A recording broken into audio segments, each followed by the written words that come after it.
Chegamos para a edição de fim de semana. Obrigado por estar ligado ao Girassol Jornal. Kina, boa noite. Está tudo bem, não é? Boa noite, Simeão. Está tudo ótimo e estamos prontos para mais uma jornada informativa. Seguimos com os destaques de hoje. Resgate de valores em alta. A preocupação das mulheres com o nível acentuado de comportamentos desviantes. Compromisso com a ciência e a dedicação feminina. Mulheres jovens que servem de exemplo para a nossa sociedade. Assistência a crianças no hospital pediátrico. Registros marcantes em mais um dia de cirurgias gratuitas. Preparativos para o Carnaval, dinâmica do União Gingamband, um dos gigantes da maior festa popular do país. Desporto e o resumo dos principais assuntos que marcaram a semana em atualidade aqui no Girassol Jornal.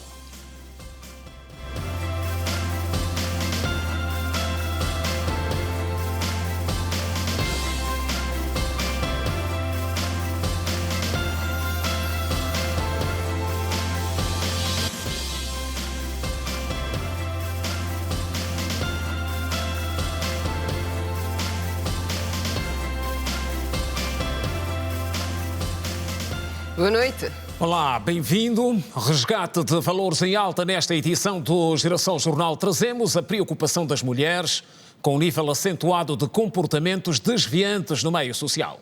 Um jango de reflexão sobre o assunto marcou o sábado, com debates voltados para o papel da família e de outras instituições sociais na educação e orientação moral da nova geração.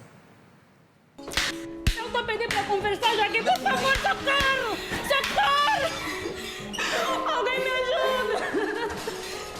Os cidadãos apontam a falta de diálogo e amor, a impunidade, a ignorância pela cultura e o imediatismo como principais causas do aumento da violência doméstica e contra menores em Angola nos últimos tempos. Para os jovens, é necessária mais atenção em relação ao início da união conjugal. Um dos fatores que eu aponto é o nosso amigo-inimigo, a globalização.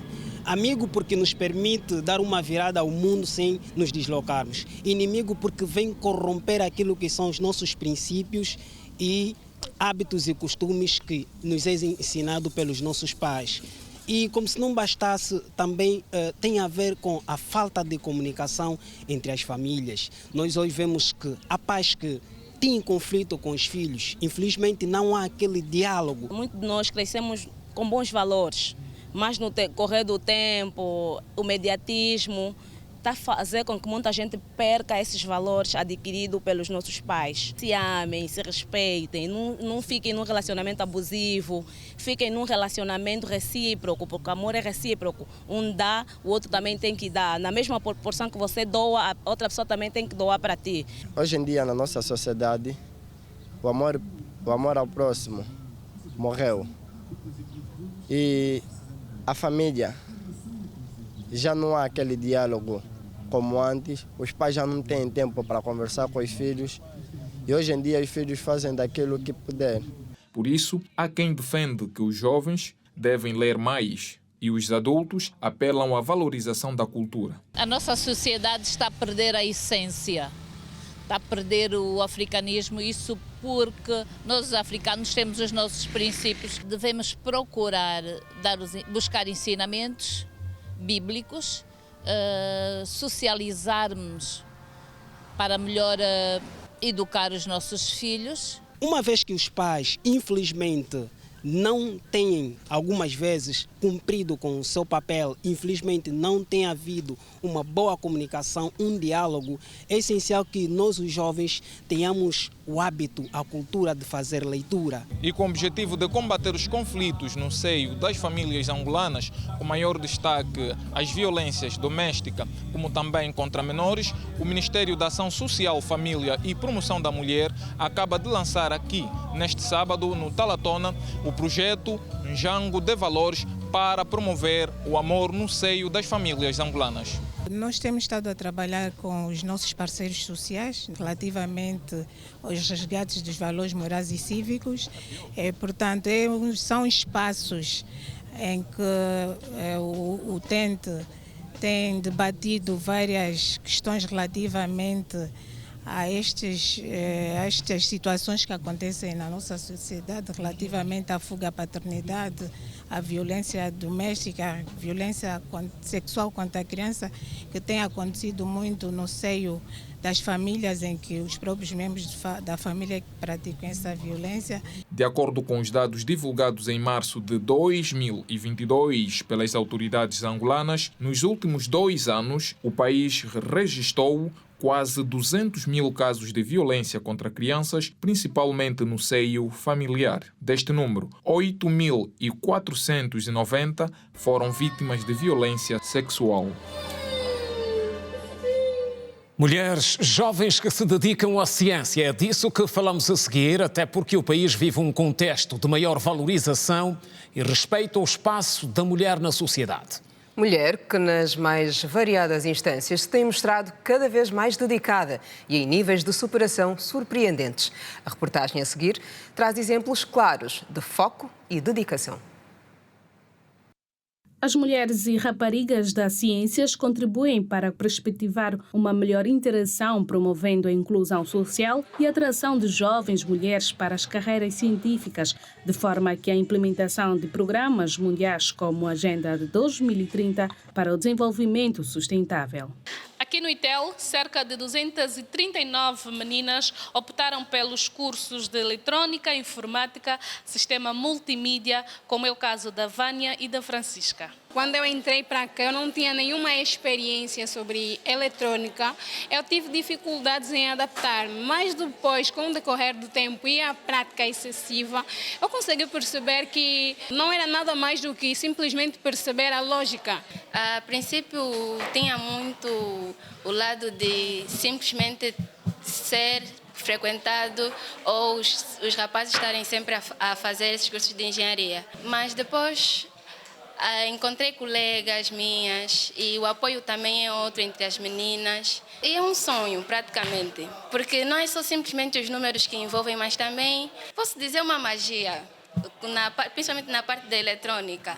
A ciência sempre foi a preferência da jovem Denise Machado, formada em Geologia. Hoje é técnica estagiária da Comissão Nacional de Angola para a Unesco. Uma vez que vamos para áreas acidentadas, com altos e baixos, e a tendência é as mulheres não inscreverem-se neste curso, tendo em conta os perigos, as dificuldades que podem enfrentar e que eu também enfrentei, mas que, como veem, pude superar com muito esforço, muita dedicação, muito estudo. Para a Comissão Nacional de Angola para a Unesco, o número de mulheres na ciência ainda é reduzido. Cerca de 30% de mulheres estão ligadas a estas áreas e estima-se que até 2030, a título de exemplo, 58 mil milhões de postos de trabalho estarão viradas exatamente para essas áreas. A data dá-nos também a oportunidade não só de dar visibilidade àquilo que é o papel das mulheres em Angola, mas também é um incentivo para as nossas crianças, a nossa juventude, ao elevarem o seu interesse por estas áreas tão importantes para o crescimento econômico de um país. O Dia Internacional das Mulheres e Meninas na Ciência é comemorado anualmente 11 de fevereiro. É uma iniciativa lançada pela Organização das Nações Unidas para a Educação, a Ciência e a Cultura, com o objetivo de fortalecer o compromisso global com a igualdade de direitos entre homens e mulheres, principalmente no domínio da educação. E pelo mundo assinala-se também hoje o Dia Internacional do Doente, que calha na semana em que está em curso a campanha de cirurgias gratuitas nos principais hospitais de Luanda. A nossa equipa passou pelo Hospital Pediátrico David Bernardino e testemunhou momentos de assistência a crianças que beneficiam desta nobre iniciativa. A doença faz parte da nossa experiência humana, mas pode tornar-se desumana se for vivida no isolamento e no abandono, se não for acompanhada pela compaixão dos profissionais de saúde e familiares. Neste Dia Mundial do Doente, fomos até ao Hospital Pediátrico David Bernardino para ver como decorre o processo da campanha massiva de cirurgias e o ambiente que encontramos é de esperança. Olha, é uma oportunidade muito boa, estou muito satisfeita, muito feliz, até porque não pagamos nada. E, olha, agradeci muito a Deus e ao governo, porque Olha, a minha filha haviam lhe marcado a cirurgia 2025, mas graças a Deus e graças ao governo, né, conseguimos resolver essa situação. Tanto é que estamos aqui, já fomos atendidas e só estamos à espera que é para nos chamarem para irmos ao bloco. Está a ser bem encaminhada, nós fizemos todos os exames sem pagar nada. Nesse momento só estamos à espera que eles chamem, que é para entrar para a sala de bloco. A única coisa que eu tenho a dizer é só agradecer o nosso governo por esse tipo de ajuda que está a dar ao seu povo. Que tudo se resolve, que ainda hoje ele vai ser operado e as outras crianças também vão ser operadas. E tudo fica na mão de Deus. Mais de 180 cirurgias ambulatórias em crianças já foram realizadas no Hospital Pediátrico David Bernardino, aqui em Luanda. Só desde o primeiro dia da campanha massiva de cirurgias gratuitas que acontecem nas províncias de Luanda e do Bié. O médico-chefe da equipa de cirurgia garante que têm todas as condições criadas para suportar a demanda. O processo está a ser como era previsto. Não é? Ela é uma campanha que teve uma aderência massiva da população e o que está a demandar algum exercício aqui herculano do pessoal, mas nós temos capacidade em pessoal, humana e técnica para suportar essa demanda. As hérnias umbilicais e inguinais são condições mais comuns em crianças, principalmente do sexo masculino, e normalmente têm origens congénitas. Hélio de Almeida acredita que a campanha vai cumprir com a meta esperada, mas o problema está longe de ser resolvido. Do ponto de vista, no geral, daquilo que nós sabemos que é o problema das patologias herniárias na população pediátrica, isto de certeza que não. Nesta campanha massiva de cirurgias gratuitas estão envolvidos cerca de 200 médicos e só no Hospital Pediátrico David Bernardino espera-se operar mais de 1000 crianças. E da província do Mochico chegam apelos da população que vive no município da Cameia. E a preocupação tem a ver com a insuficiência de médicos e serviços especializados na localidade. Utentes do Hospital Municipal da Cameia, na província do Mochico, clamam por mais médicos e serviços de especialidades. Penso acrescentar mais outro médico, porque esses 2 médicos, talvez outro está doente e outro não pode ficar de serviço, tantos doentes também não pode. Estamos a procurar médico aqui no hospital. Com a capacidade de internamento de 54 camas, a unidade sanitária conta apenas com 2 médicos, auxiliados por 28 enfermeiros e técnicos de diagnóstico. Quando viemos aqui encontramos muitos pacientes mesmo, principalmente estamos nesses meses de janeiro, fevereiro, março. Esses são meses que nós temos recebido muitas patologias. Essas patologias, principalmente a malária e as DDAs, que são as doenças que vêm por causa de alguma alimentação, água, são casos que nós estamos a encontrar frequentemente aqui nesse hospital. Diariamente, são atendidos por média 80 a 180 casos em serviços de pediatria e medicina geral. Fizemos praticamente quase todo tipo de consulta, mesmo com dificuldade de especialista, mas nós tratamos sempre de consultá-lo. Com aquelas situações em que temos dificuldade como especialidades, mandamos para a capital da cidade do Luena. Nós temos ali algumas consultas que têm a ver com consultas externas. Há uma realidade também aqui que tem a ver mesmo com aquelas populações que deveriam vir no momento tal para fazer as consultas. Eles vão primeiro às lavras, depois vêm para as consultas num horário inadequado, mas mesmo assim nós tratamos sempre de consultá-los. Então não temos como, não podemos fugir dessa realidade do município. Outra grande preocupação é a falta de ambulância ou de meios de transportes para a transferência de pacientes em estado grave. Não tem ambulância para levar no Luena. As pessoas estão sofrendo, mesmo doentes. Estão morrendo mesmo aqui à toa. Para levar as pessoas no comboio, até no Luena. As pessoas estão sofrendo. Além da falta de meios de transporte, os técnicos ainda enfrentam-se com a falta de habitação. Os técnicos, às vezes, que vêm mesmo do interior do país, transferidos para o município da Cameia, não têm pelo menos local para acomodação. Estes, pela sua vez, têm que procurar formalidades de alguns populares para poder alugar. Uma situação que as autoridades garantem estar a trabalhar para inverter o atual quadro. Esta é uma realidade objetiva aqui do nosso município e, entretanto, quanto à questão dos meios de transporte, fazem parte do programa que nós temos nas próximas ações a se realizar. Quanto à insuficiência de médicos, isto que de facto nos preocupa, mas que a resposta só poderemos dá-la nos concursos públicos que forem realizados por iniciativa do próprio Ministério. Lumés Cameia é um dos 9 municípios da província do Mochico. Tem 34.213 habitantes e está localizado a 102 quilômetros da cidade do Luena. E ao sábado, como é habitual, temos a balança de preços. Aproveitamos o dia em que a maioria das famílias se dedica a compras. Para saber que tipo de produtos, sobretudo os da cesta básica, estão mais caros ou acessíveis que outros. Acompanhe a reportagem. A subida dos produtos da cesta básica em alguns mercados formais e informais de Luanda preocupam os consumidores que já começam a sentir os alinheiros do custo de vida. Cabelo a 30 mil, vender 6 mil, não sai dinheiro. Então eu vendo a 6,5, eu consigo tirar, incluindo mireza, cabeça, tiro qualquer coisa para comer lá em casa. Ainda está caro, porque essa perna está 6.500 para dar 6, está caro.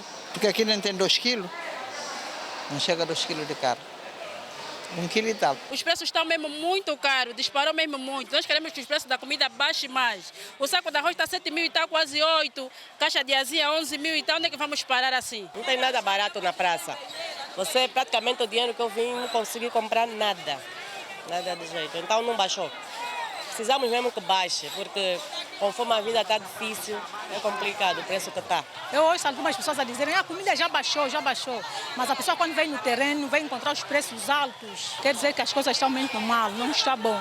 Segundo o boletim de preços, os produtos que contribuíram para este aumento foram o tomate, a batata doce, a fuba de bombô, o arroz, massa, óleo, feijão, carne seca, peixe, carapau, frango e o leite nido. Por outro lado, as maiores reduções de preços registaram-se nos produtos como o sal iodado, farinha de trigo e o açúcar.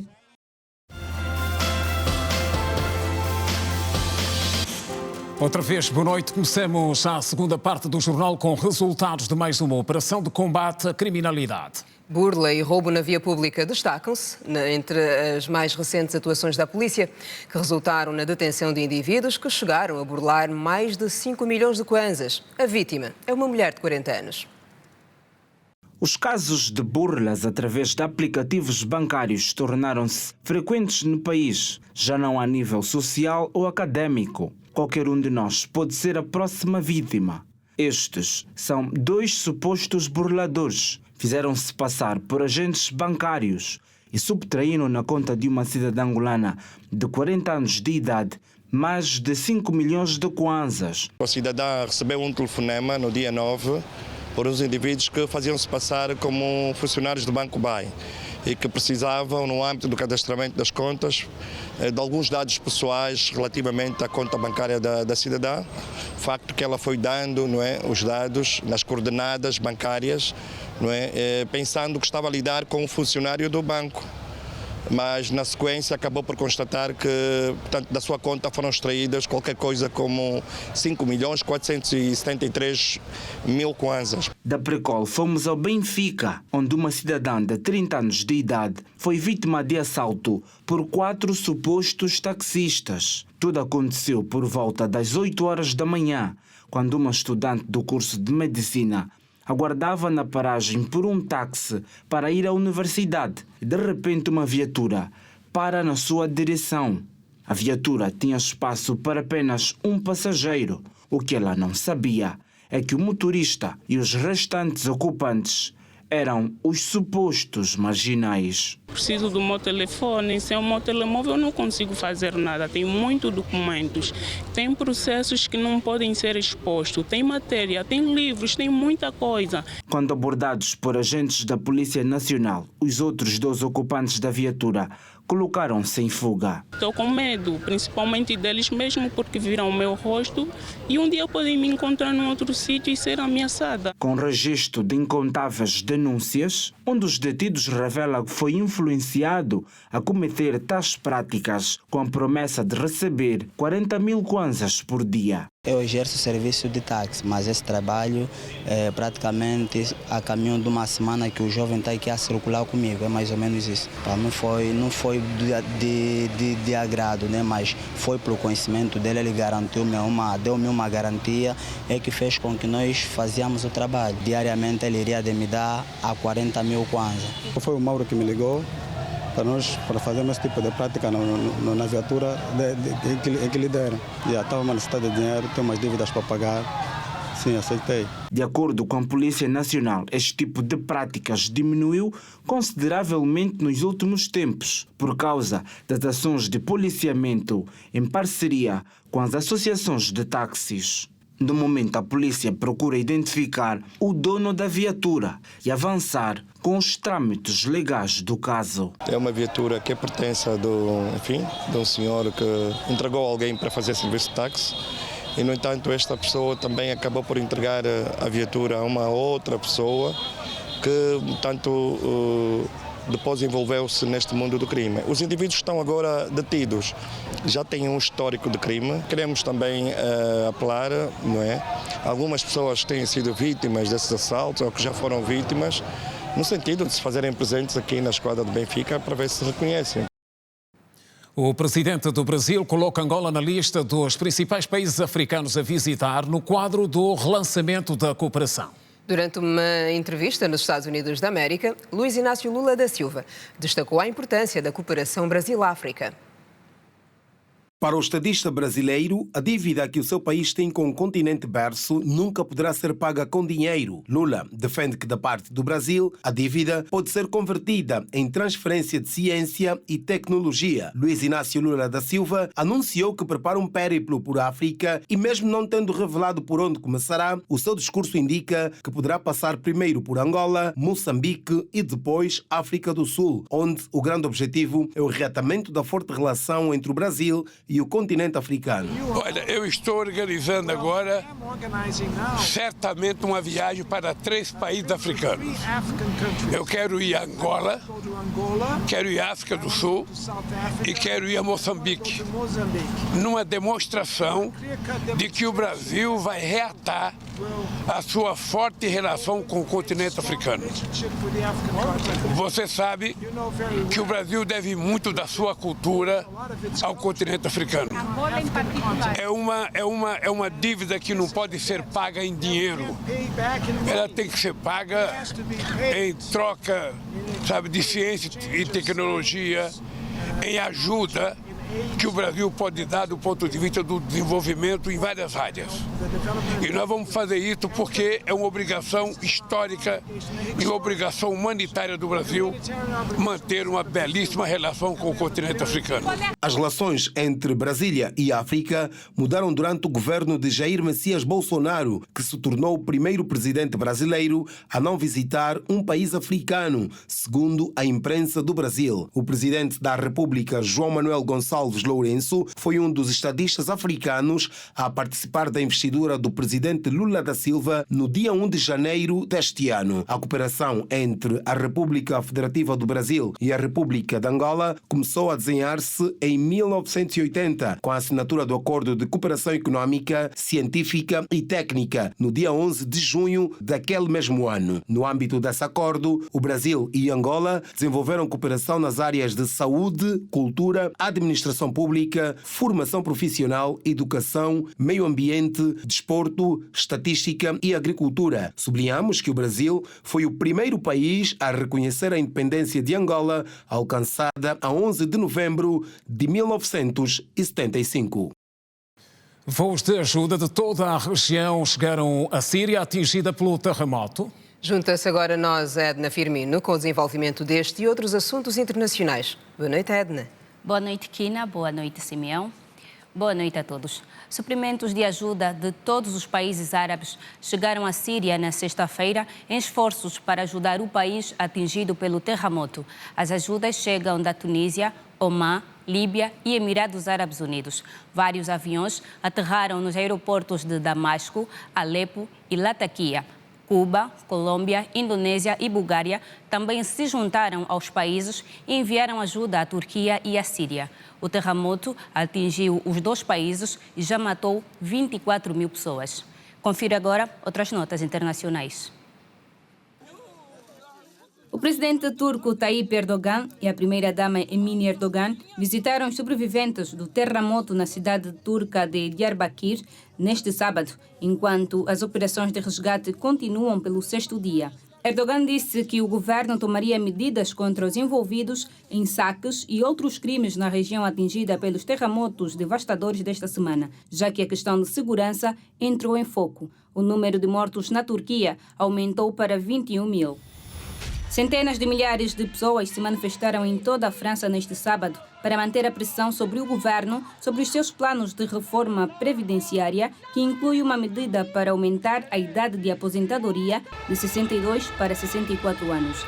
Depois de 3 dias de greves nacionais desde o início do ano, os sindicatos esperam um número igual ou maior desde a última manifestação a 19 de janeiro. O presidente Emmanuel Macron disse que a reforma é vital para garantir a viabilidade do sistema previdenciário. As primeiras estimativas mostraram que os números aumentaram em Paris em cerca de 20% desde o último protesto na última terça-feira, 7 de fevereiro, informou o jornal Le Figaro. A presidente do Peru, Dina Boluarte, exigiu ao Congresso nesta sexta-feira a antecipação das eleições de acordo com as reivindicações do povo que protesta nas ruas. Mas os legisladores estão em desacordo sobre a realização de uma eleição antecipada neste ano. No seu discurso desta sexta-feira à televisão estatal, para prestar contas dos 2 meses de governo, Boluarte disse que a democracia peruana é a mais frágil da região latino-americana. Os manifestantes, que ergueram barricadas em todo o país, agora pedem a renúncia da presidente Dina Boluarte, eleições antecipadas e uma nova Constituição. Os protestos no país começaram há 2 meses e resultaram na morte de 48 pessoas. O primeiro-ministro de Camboja, Hun Sen, reuniu-se com o presidente chinês Xi Jinping em Pequim na sexta-feira e discutiram questões que vão desde a segurança ao investimento, informou um média local. Xi Jinping expressou apoio à soberania e segurança de Camboja e pediu maior investimento de empresas chinesas no país. E Hun Sen recebeu várias garantias do presidente chinês de apoio econômico e político. Em resposta, Hun Sen expressou a sua gratidão pela vacina da Covid-19 da China e os dois líderes chegaram a um acordo para construir mais projetos de energia verde. O Paquistão concordou com o Fundo Monetário Internacional FMI sobre as condições para autorizar cerca de $1 bilhão para manter a sua economia, informou o ministro das Finanças, Isaac Dar, nesta sexta-feira. As negociações do FMI deveriam terminar na quinta-feira, mas Dar disse que elas continuariam virtualmente na segunda-feira, 13 de fevereiro, com o objetivo de chegar a um acordo que precisa ser aprovado pela sede do FMI em Washington antes que os fundos sejam desembolsados. Contagem regressiva para o Carnaval, maior manifestação popular. A Girassol continua no pé dos preparativos e no cartaz de hoje está a União Gingambandi. O grupo de Viana, vencedor de 2 edições do Carnaval de adultos e 4 na classe infantil, é dos gigantes do Carnaval em Angola, que também prepara com rigor a edição de 2023. Vamos acompanhar.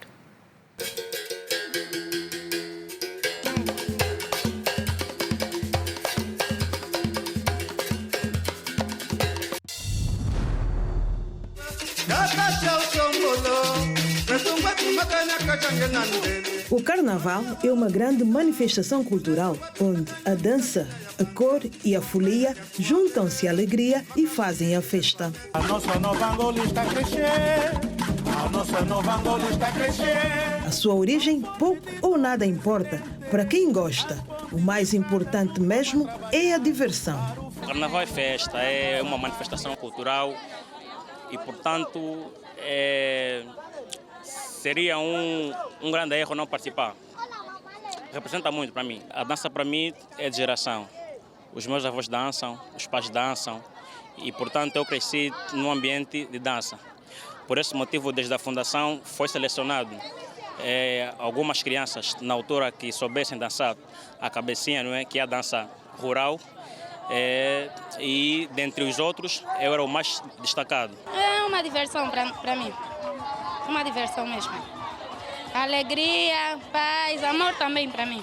Vontade própria mesmo. A minha cunhada me explicou, me disse vamos e vai gostar. Fiquei durante uma semana em ensaiar e gostei. Permaneço até hoje. Há 5 anos mesmo. Hoje, a festa passa pelo grupo Rainha Gingambande e, como o nome diz, destaca figuras incontornáveis da história cultural do povo angolano. Nós, os adultos, vamos levar a homenagem do Agostinho Neto. O infantil vão homenagear a Rainha Gingambande. Seguem os preparativos para o Carnaval em Luanda. Os grupos estão ansiosos e preocupados com o estado do Carnaval deste ano.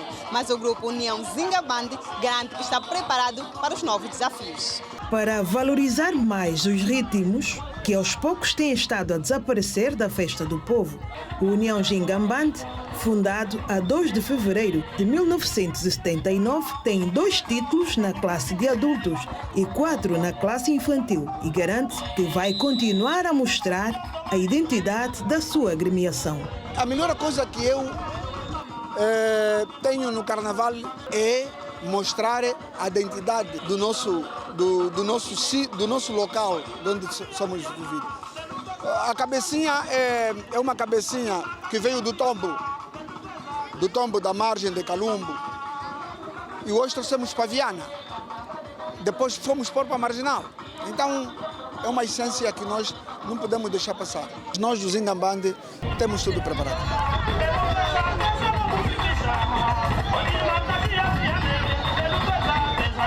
Já de volta e nesta terceira parte do jornal um novo olhar às ações do Programa de Desenvolvimento Integrado e Comunitário promovido pela Fundação Gana Zenza.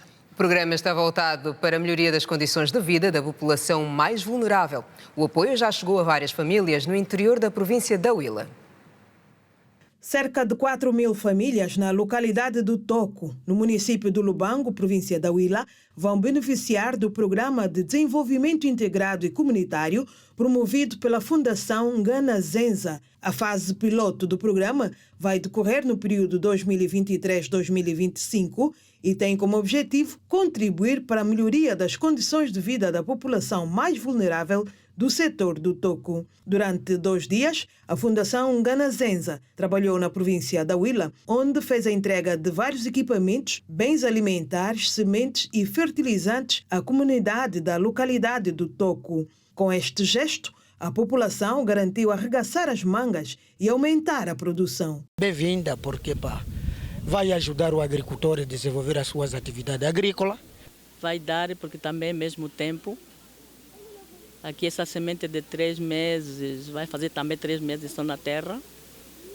Semeamos outros produtos e depois disso colhemos. A presidente da Fundação Gana Zenza apela à comunidade do Toco a participar ativamente nos projetos do Programa de Desenvolvimento Integrado Comunitário para o bem-estar das famílias. Nós não queremos que sejam pessoas que venham de fora e venham para aqui fazer as coisas. Nós queremos que sejam vocês a dizer não, nós não gostamos dessa brita aqui na nossa comunidade. Nós preferimos ter a areia bem compactada. A primeira-dama da República e patrona da Fundação Gana Zenza inaugurou igualmente um ponto de água que vai beneficiar mais de 17.000 pessoas na localidade que fica a 35 quilómetros da capital da província. Ora bem, e agora o resumo dos principais assuntos que marcaram a semana em atualidade no Girassol Jornal, semana marcada pela visita ao nosso país do rei Filipe VI e pelo arranque da campanha de cirurgias gratuitas. É também nesta semana que fomos ver o estado em que se encontram as casas-lares da UAN, além de termos passado pela Ponte do Malueca, no Cazenga. A falta de condições de habitabilidade, como o mau estado dos esgotos, as fissuras e infiltração de água nos edifícios, cortes constantes da energia elétrica e o não funcionamento do refeitório têm provocado várias dificuldades aos estudantes residentes do Novos Lares da Universidade Agostinho Neto há muitos anos. Os problemas que nós vivenciamos aqui, primeiro, tem a ver com saneamento básico, não é? As casas, os quartos de banho não estão em condições, há fissuras nas paredes, há corrimento de águas em lugares impróprios e as sanitas estão fora de serviço. Nós temos que arranjar outras alternativas para poder fazer as necessidades biológicas. São infraestruturas de apoio social aos estudantes. A universidade terá certamente um plano. O Ministério está a encontrar certamente fontes ou recursos financeiros para que se possa proceder à melhoria desses lares. A insatisfação de moradores e automobilistas no bairro Malueca é o que constatamos pela morosidade da construção da única ponte do bairro que liga o município do Kazenga ao de Cacoaco. Nós queremos só que acabe a ponte, porque só tem uma via principal que estamos a passar. E é para via, as motos passam lá, as pessoas passam em risco para as pessoas. Vivo no Malueca, então estou passando dois táxis. Daí do Malueca até da ponte mais no Kikol, estou a gastar muito no táxi. Então nós queremos acabar uma ponte, mas fazemos um táxi. E esse ponte aqui está a demorar. E eu passo aqui todo momento para ir trabalhar, mas vi também os engenheiros que estão a fazer esse ponte, o facto bem dizer que não estão a prestar bem desse trabalho. Para os automobilistas é uma situação difícil, principalmente neste tempo de chuva. Por isso encontraram outra opção para terem acesso ao outro lado do bairro. Isso mesmo é triste, porque nós passamos mal aqui. Parece que esta estrada foi abandonada. Porque nós esse troço aqui da ponte, também se a gente vai mais à frente, já não dá continuação para a Gamec. E quando chove, é trabalho para nós. Penso que a Nova Vida é uma urbanização das primeiras de Angola e merece mais atenção e uma intervenção de caráter urgente. Esta urgência surge devido à sobrelotação dos esgotos, o mau estado atual das vias de acesso, a falta de iluminação pública em algumas ruas e os constantes assaltos que têm deixado agastados os moradores, mototaxistas e automobilistas na urbanização Nova Vida, no município do Quilamba-Quiacho, há muitos anos. E a administração do distrito urbano do Nova Vida, que controla 5 bairros, garantiu a resolução dos problemas.